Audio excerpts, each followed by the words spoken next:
Physics. अगर physics class 9 federal board, सो अगर हम मार्कर को थोड़ा डार्क करते हैं,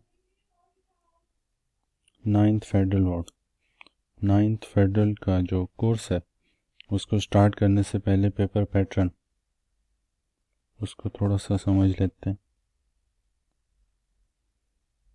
11 shorts, 4 long questions and 15 MCQs। अच्छा, जो शॉर्ट क्वेश्चंस होंगे उनका पैटर्न इस तरह से होगा। Question number 1, 2, 3 up to question number 11, और हर क्वेश्चन के 2 पार्ट्स होंगे, 1, 2, और हमारी चॉइस होगी कि हम उनमें से पहला पार्ट करते हैं या दूसरा। अब जो है हमारे पास जो पहला यूनिट है, यूनिट 1 मेजरमेंट्स, वो है पहला टॉपिक। उसमें base and derived physical quantities, base and derived physical quantities.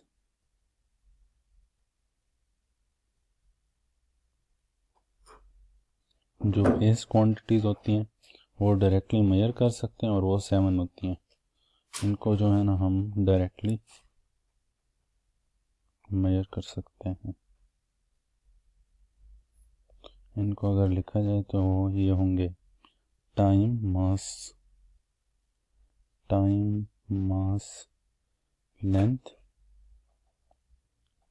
Amount of substance,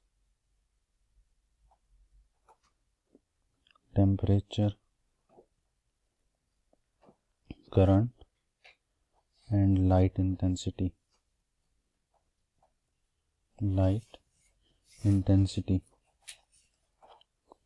इनके जो यूनिट्स हैं वो है सेकेंड, सिंबल एस, मास के लिए किलोग्राम,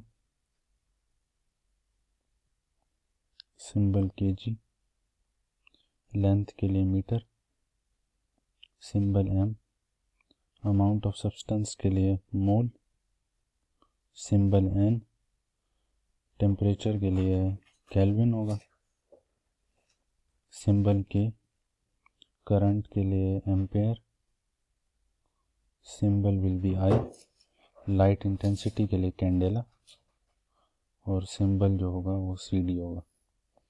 तो ये जो सिस्टम इंटरनेशनल की काउंसिल है उसके तहत ये डिसाइड हुआ है कि जो टाइम का स्टैंडर्ड या सिस्टम इंटरनेशनल यूनिट होगा वो सेकंड होगा, क्योंकि हम जो ज़्यादातर मेजॉरिटी कैलकुलेशंस करते हैं उसमें टाइम सेकंड में लिया जाता है, और तभी एक ऐसा इंटीजर आता है जो कि जिसको लिखना आसान होता है। तो यह हमारी आसानी के लिए इसको सेकंड ही हम लेते हैं।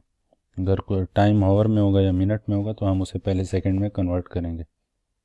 और इसी तरह मास और लेंथ भी किलोग्राम और मीटर में, क्योंकि ये वो वाले यूनिट्स हैं जो कि हम फ्रीक्वेंटली यूज़ करते हैं, और इनको जब हम लिखेंगे तो इजीली राइट कर सकेंगे। अच्छा, उसके बाद जो डिराइव्ड यूनिट्स हैं वो उनके बारे में ये लिखा जा सकता है कि ऑल अदर फिज़िकल क्वांटिटीज़ हैं, all other physical quantities.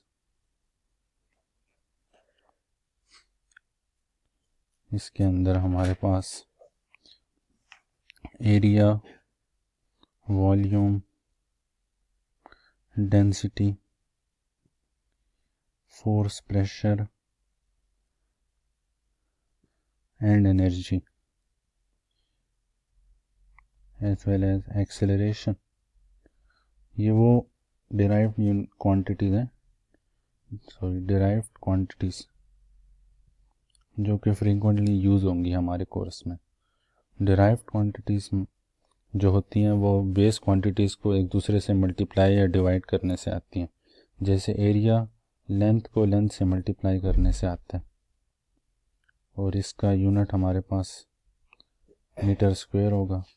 Volume का मीटर क्यूब होता है हमारे पास यूनिट। डेंसिटी का केजी पर मीटर क्यूब। फोर्स का हमारे पास न्यूटन है यूनिट, उसके यूनिट का सिंबल। प्रेशर के लिए पास्कल, एनर्जी के लिए joule represented by letter J, acceleration के लिए मीटर पर सेकंड स्क्वायर। और अगर एनर्जी के यूनिट को हम जो एनर्जी, प्रेशर और फोर्स, क्योंकि ये इनके जो है ना, हमने स्पेशल यूनिट्स, उनके यूनिट्स के सिंबल्स बनाए हैं, जाउल, पास्कल, न्यूटन।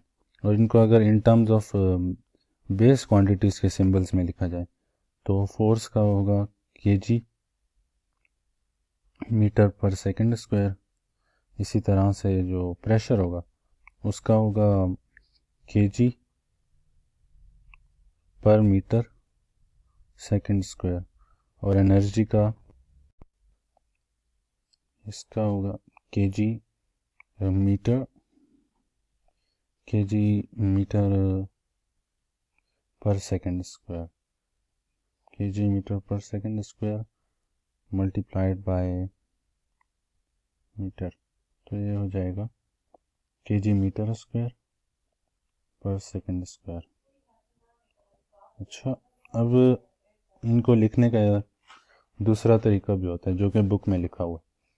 बुक में आपको मिलेगा डेंसिटी का केजी मीटर इनवर्स क्यूब, यानी कि मीटर क्यूब जो कि नीचे डिवाइड हो रहा है उसको हम ये जो डिवीजन का साइन है इसको हम हटा के जो है ना इसके साथ मल्टीप्लाई करके भी लिख सकते हैं। यानी ये इस तरह से है KG divided by metre cube. अब हम चाहते हैं कि हम अब इसको और आसानी से लिखें, तो केजी को हम मीटर क्यूब से जब डिवाइड हो रहे हैं, अब अगर इसको हम इससे मल्टीप्लाई कर लें तो फिर जो इसके ऊपर क्यूब का साइन है या 3 का साइन है वो उसके साथ एक माइनस लगा लेंगे। और इसी तरह बाकी सारे भी होंगे। केजी मीटर पर सेकंड स्क्वायर जो कि फोर्स का यूनिट है, इसके साथ भी हम इसी तरह कर सकते हैं, केजी मीटर पर सेकंड स्क्वायर। हम चाहते हैं कि ये ऊपर आ जाए सेकंड स्क्वायर, तो KG metre multiplied by second square, और जो स्क्वायर होगा वो उसका जो 2 है उसके साथ हम माइनस लगा देंगे। और बाकी मल्टीप्लाई का निशान आप लगाएं या ना लगाएं उससे फ़र्क नहीं पड़ता। यानी कि इस तरह भी लिख सकते हैं आप, KG metre second inverse square. इसको पढ़ने का तरीका होगा KG metre second inverse square. अच्छा, उसके बाद आ जाते हैं साइंटिफिक नोटेशन पर।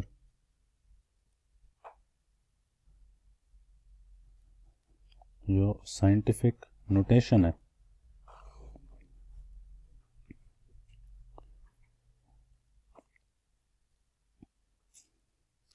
वो ऐसे नंबर्स जिनके साथ जो लिखने में बहुत ही ह्यूज हो, जैसे कि ये 90, 100,000 है, तो हम इसको जब कहीं पे लिखना होगा तो हमसे गलती हो सकती है, हम एक ज़ीरो एक्स्ट्रा या कम लगा सकते हैं।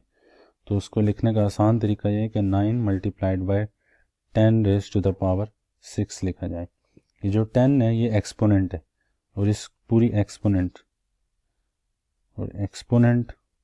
के ऊपर जो है ना कि जितने ज़ीरोज़ इस 9 के साथ थे उतने नंबर ऑफ़ ज़ीरोज़ हम लिख देंगे, यानी कि ये वाला 6 नंबर ऑफ़ ज़ीरोज़।